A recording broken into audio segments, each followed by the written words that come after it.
We take you back to the very latest in the world of business. The JSE All-Share Index trading at around 75,800 level today, down by over 0.5% from the last session amid the fears of aggressive rate hikes. That's ahead of today's Fed meeting and prospects of a new round of sanctions on Russia. Zwelakhe Mnguni, Chief Investment Officer at Benguela Global Fund Managers, joins us now to talk through the latest market moves. Zwelakhe, very good afternoon to you. Give us a general overview of how the markets are faring today.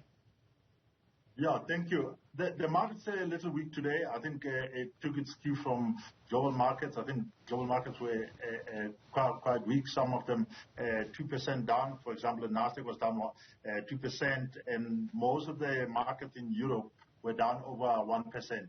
I think the one major sticking point to investors is the question of the Fed minutes that are about to be released, and that would give it indication of whether we are going to see a more aggressive rate hike, which by extension would mean that there might be pressure on the economy, and that would impact on earnings in the market. So our market's a little weak, and particularly the financial sector took a bit of a pressure today. It's down over 1%. And I think the commodity sector also taking its cue from commodity prices, also a bit under pressure today by about 1%. And what about the latest developments on the commodity side? Are there any earth-shattering moves on that end?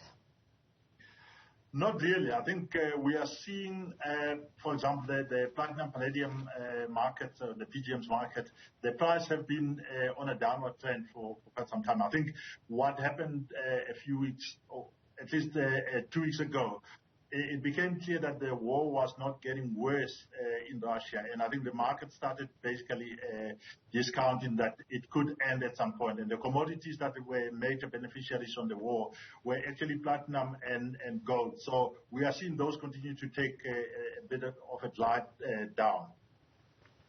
And South African crypto firm VALR has raised 750 million rand, which values the company at 3.7 billion rand. Talk us through those developments.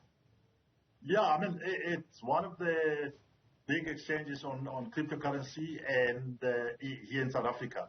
And they essentially say that they've managed to raise about 750 million, as you said, and they are planning to use that money to capacitate the business. Basically, the exchange is just in the middle of the buyers and the sellers, and all they do is they try and facilitate the transactions in a safe and protected manner so that the things clear and they can store the assets for the investors. But certainly, it's not something that we would be quite keen on. I mean, the cryptocurrency market has gone crazy globally, and there are many cryptocurrency exchanges that are coming up, and it looks like there is no control over who can set up an exchange, who can't. And over time, I think the market will be flooded with these cryptocurrencies. It's more of a speculation asset than an investment asset, in my opinion. And on the other end, the wall seemed to be caving in on 360 Life, with its audit partner putting its head of actuarial on suspension over alleged misconduct. What do we know about what is actually going on with 360 Life?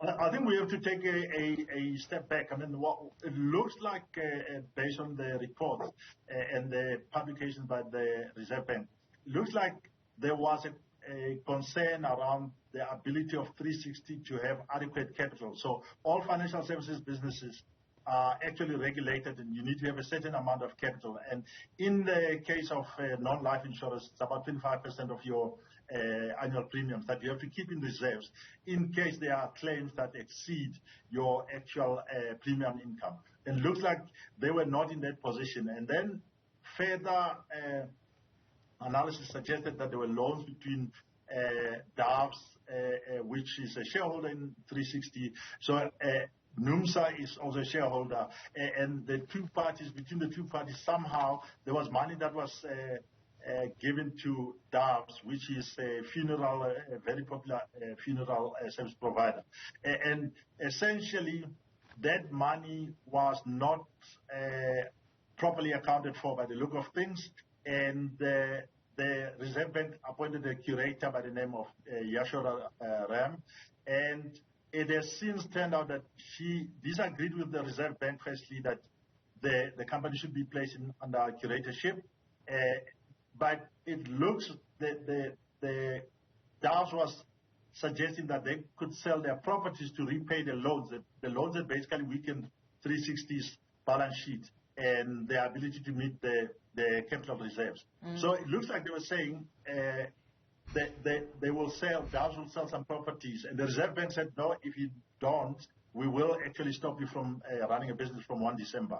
So it has now turned out that her disagreement with the Reserve Bank has led her company to suspend her. Initially, they said she leaked the information. Now what has come to light is that she has misrepresented her qualifications, not actually an actuary. She was a head of actuary at the BDO. So it's quite a messy situation, but all it boils down to is the reserves of 360 as an insurer, and those reserves not being adequate to meet the capital adequacy, and then everything else falling apart from there. Very well. Thanks for weighing in on that. The very latest in the world of business, a look at the markets. Zwelakhe Mnguni, Chief Investment Officer at Benguela